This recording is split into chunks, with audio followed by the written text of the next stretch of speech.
Alright, let me just do a little voiceover on this. It's 19th of April, 4:42 a.m. So I met this young man on Tuesday, the 15th. So I bought those phones because they didn't have any phones, but I didn't know they didn't have SIM cards as well. So eventually we've had to make arrangements for them, one of them to get an NIN and we'll get the phone on Monday. My name is Isiaq. Okay, how old are you? 20 years old. 20 years old. Yes. My name is Tony Buditosi. I'm 20 years old. My name is Oseni Olamleko Isiaq. I'm 23 years old. So that's Isiaq. He's the main person I'm doing this for right now. I met them on the streets. It's been they lived a tough life. It's been amazing to see how they've survived. But they're very good boys, in my opinion. But what happened within 48 hours shocked me. I never knew we could make such progress. That's why I'm sharing this video. I hope you let it inspire you and others. What you see them doing here is sharing clothes I brought from them. I've always kept... Okay, let me let you hear what I'm saying. So,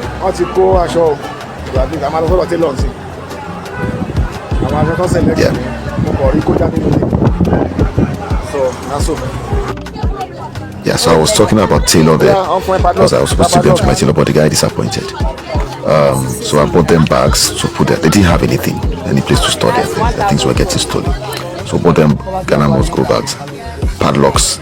Then went and bought sponges. I mean, they literally did not take their bath most of the time. They couldn't afford it. They had to pay 200 naira to have their bath to get water. So I paid for those as well. Then this is the boy that was getting beaten up. He's the main reason why I got involved. But very, very strong-willed boy. Very tough.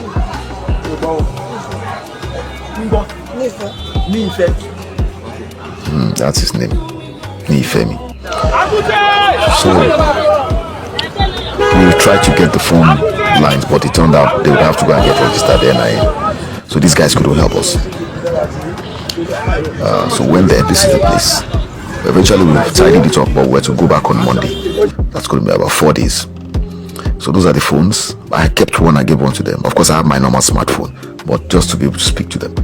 So this was when we went to see the manager of the plaza, but he wasn't willing to take them on. So I had to make my own arrangements. So I took them to the barber shop because Isiaq said he could barb hair. And next thing you know, we're in the barber shop and the guy is performing magic. I was in shock. Isiaq stood up there and for several, I think almost 2 hours or so, or more than 2 hours, he just barbed the hair for 6 of them consecutively without sitting down. And he was so good that the barber started asking him, are you saying that you can, what are you doing on the streets if you have this kind of skill?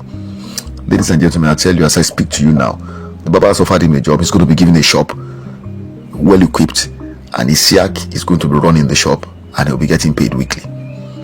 He's going to have his own shop. They already have it. The owner of the shop is there. They'll be looking for a barber. And the barber says that this young man is so skilled that he's better than the trainees he has in his own shop. It's amazing. The guy has been on the streets. The barber was saying, how could you have this kind of skill from and you are staying here? What are you doing? But then the power that having a skill can bring into your life to transform your fortunes is the reason why I'm doing this video. The others also have skills. We are working on a lot of things. This is the first boy. There are 6 of them. They're all together. They were the ones I took up on that day.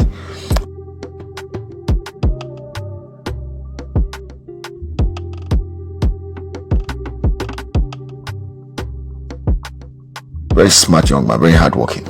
So he's the first. He has dreads. So the barber was very interested in how Isiaq could barb that dreaded guy's hair, and it was shocking to see how well he did it. Then the second chap, I call this one Baba Legba. He's been longest on the streets amongst all of them, according to what he told us. I call him Baba Legba, but I think I'm correct. I think he said he came from Badon, but I could be wrong. I can't remember. I still don't know them very well. All I just know is that they have a camaraderie that's impressive. They look out for each other. They refuse to be bullied by the other bigger boys on the streets. They protect each other. So you can see this way Isiaq is working. It's been something that's really shocked me. This level of skill, this level of proficiency.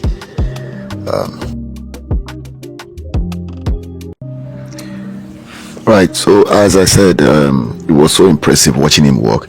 I paid particular attention to the barber, and I saw that the barber was really preoccupied, or I think the word to use would probably be to say was a bit captivated. He was intrigued by what he was seeing, and he came back several times and said he was just surprised that this guy had this level of skill and had chosen to be on the streets. And he at least up to 2 or 3 times he told me he believed that somebody must have misled him or discouraged him. Other than that, he would have continued, because according to the questions, based on the questions he asked Isiaq had actually done his apprenticeship for well over 2.5 years and was actually about to do his freedom. So it wasn't like he was in a phase where he was learning. If you look at the way he's working, the way he handles the clipper, he literally is so familiar with every aspect of the business now. He learned way far away in Ijebu, according to him. That's what the barber was telling me, because I wasn't really listening when they were talking. But the barber himself said he was training in a place in Shomolu here in Lagos. So he was saying that he was So the barber was saying that he was expecting that there would be a massive difference in skill level and things like that, but that he was quite impressed. That in fact, that was when he then went ahead and said, look, the way he sees this guy can start working right now and he would have no problem winning customers over and just generating a regular stream of income. And as I said at the beginning of the video, as I speak to you now, I was with them yesterday after I finished work at the co-working space. Yesterday was the 18th. He told me that he had confirmed that, because in the morning when I saw him before I left, he said he could be put in a shop that had all the necessary tools and equipment and was set up and furnished, and I would just be running the shop and he'll be paid weekly.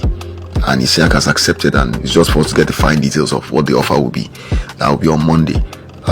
We're working on some other things for the others as well, but this is mainly about Isiaq, because I just think his story is very instructive. The auntie called me, I think was it day before yesterday night, just to appreciate it. And I'll say, no, there's nothing I've done. All I've just done is to just challenge him to show what he can do since he claimed he could. Because I told each of them, what do you know how to do, or what would you learn how to do? What can we do to get you up the streets? And I think it's something that all of us can consider doing. I'm not asking anybody to go and do what I've done. It doesn't follow that because I found a set of boys who are positive minded and good, unquote. That means everybody will run into the same kind of boys. So I'm just saying that if the opportunity presents itself and we have the resources, we can do it.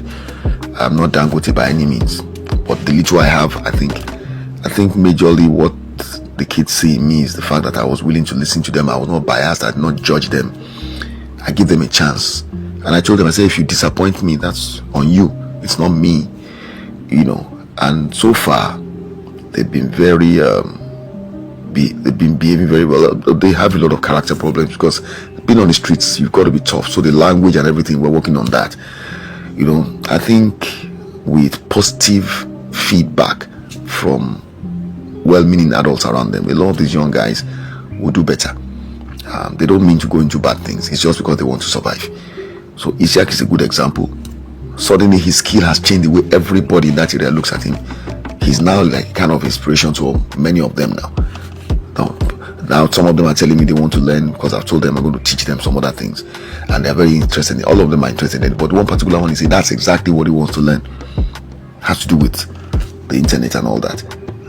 And so that's just my message. I'm sorry I'm a bit tired. I don't even think I can do any more voiceovers for this thing. I'm just going to export the remaining parts of the video. It's still a bit long, but I'm sure you get the gist. You'll see towards the end, you'll see when they're all giving their 2 fingers in the air and all that when we're leaving. So we're just going to sort him out and get them all the stuff they need so they can dress well and smell well and look good. And I'm sure that will make them want to keep going. I've told them, I said they have to correct each other and challenge each other to stay on the right path. And of course I'm going to be there, of course, as much as possible with them. But I'll now keep you guys posted if as I make whatever we do with each person, we'll do a video or two it's supposed to challenge them too, so that they see themselves and they'll be inspired to. Alright, that's it.